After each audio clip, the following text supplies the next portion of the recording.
Well, from the economy to race relations, President Obama largely failed to deliver on his campaign promises of hope and change. Now we're just 2 weeks out from the end of President Obama.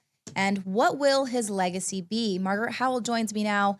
You know, we can give it to him a little bit on the economy, give him some leeway there, because, of course, he inherited a financial crisis that, we've been trying to dig our way out from.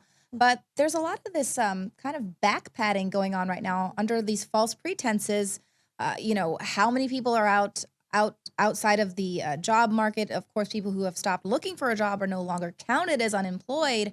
So, we don't even know what these official numbers are. But let's start with the economy. So we saw him skew the inflation rate and the job reports rate. We've seen him do this for the past 6 years. I've been covering this a lot. Here's what we know. So CNS News, they're reporting that a record 95 million people, 95,102,000 specifically, are not in the labor force. Of course, I'm talking about U.S. citizens here.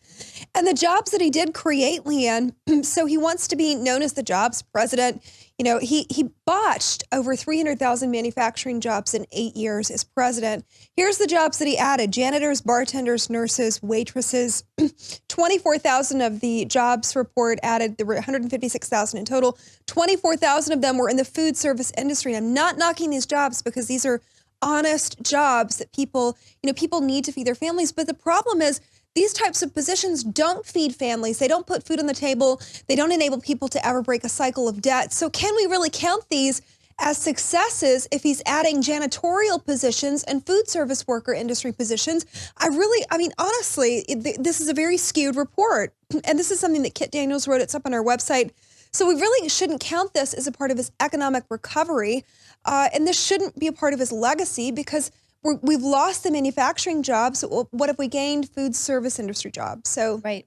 That's what a lot of people were very concerned, that most of the jobs that were created were part-time jobs, and they were also those undesirable jobs that allegedly U.S. workers don't want. So that's why they're having to bring in a bunch of undocumented immigrants to take these jobs. Those were the jobs that were created. Right. Were the jobs that, supposedly people do not want.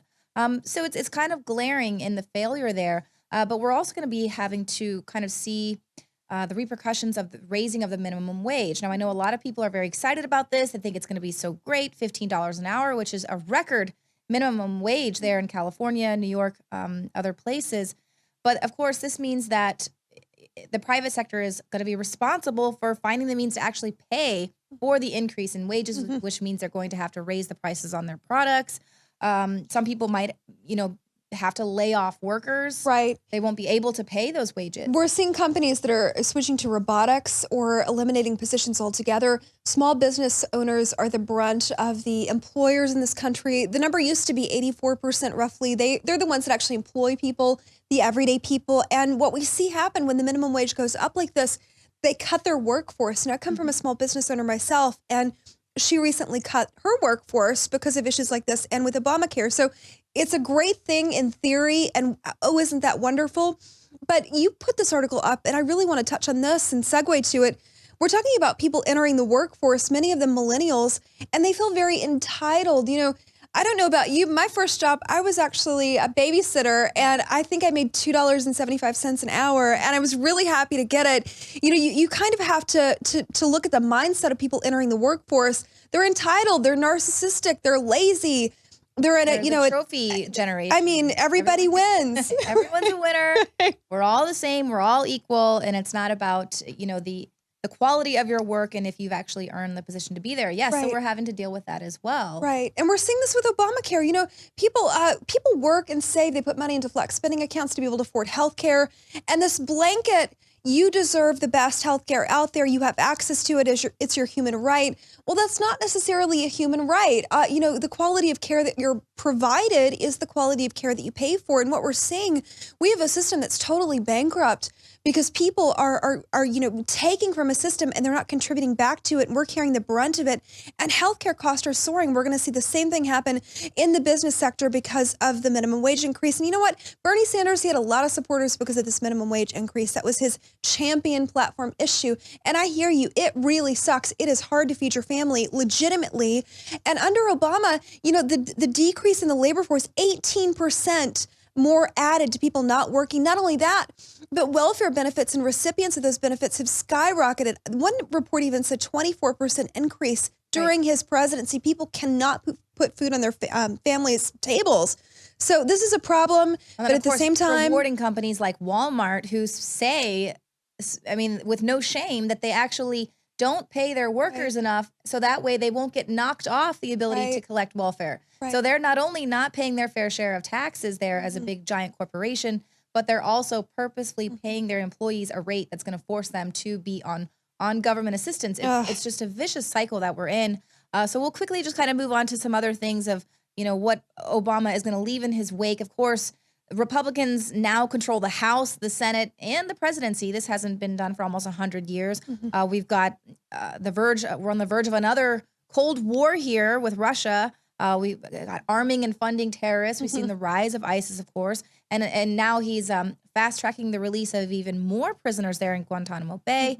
Radical Islamic terrorism on the rise. Can you imagine people that have been hardened for years in a prison cell, we're going to then release because we trust that they're not going to reoffend. You know, you commit the most basic offense, a criminal offense in this country. You have an overseer, somebody to make sure that you don't reoffend. We're talking about hardened people that have been, you know, even their cause has been even more solidified, being behind bars being tortured in a military prison for years. And we're just going to turn them loose now because, and drop them back into the communities where they're going to be hailed as heroes, or where people are going to be looking to them survivors to retaliate. Yeah, exactly.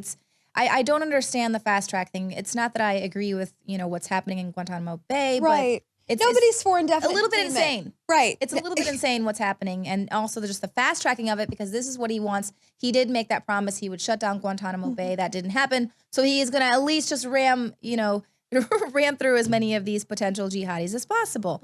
And of course, we're also seeing this race relations and this civil unrest within our country. Obama comes out saying that race relations have gotten better under his presidency. Of course, this is coming off the reports of that Chicago torture video. President Obama called it, what did he say? It was despicable. You know, so it hasn't necessarily been called a hate crime, of course, because the victim there was white, perpetrators were black. But, you know, then we've got another GOP congressman. If this just gives you any indication of how things are going in this country, there's a GOP congressman today took matters into his own hands. He ripped down this painting, this art that was on the wall. This was Representative Duncan Hunter, and the art belonged to Lacey Clay, a Democrat out of Missouri. So this congressman, his office had allowed this piece to be displayed there at the U.S. Capitol. That's right. So it's art depicting cops as pigs. That's right. They have these contests, and if you walk through the halls of Congress, they allow sometimes students, sometimes art students, sometimes private citizens. They hold these art contests. And this particular picture, it had painted police officers with the faces of pigs, and they were brutalizing black people in this painting. Total gross distortion of law enforcement in this country. You talked about race relations getting better. What we're actually seeing is the media marginalizing people, painting people into corners, like, you know, fueling the flames of this fire of the race war that is ongoing in this country. And what happened this week, despicable, absolutely a hate crime, but it's indicative of the entire nation and the way things are right now. I don't know what report he's looking at gotten better. I mean, really? Right. He's not watching our show. Well, clearly. He's very delusional. And I think if you know, in his way of like gotten better in the sense that now people are viciously kind of fighting back for what they see as injustice. They're now taking matters into their own hands. CNN actually attacked Paul Joseph Watson for linking the Chicago torture video to Black Lives Matter. They did a little hit piece on him. The Washington Post is worried that this videotaped torture is going to provide evidence of the anti-white racism and feed into that narrative, the pro-Trump narrative, that white people are facing rampant discrimination in America. And of course, it is on the rise. We actually have some other black supremacist videos being passed around on Twitter now where they're actively calling for more people to kidnap and torture white people. This is the new America, and this, you know, thankfully soon it's going to be Trump's America. We'll see what he has to do with it. Well, Margaret, Howell, thank you so much, and thank you guys so much for tuning in to the show tonight. Hope you have a great weekend, and we will see you here again Monday at 7 p.m. Central.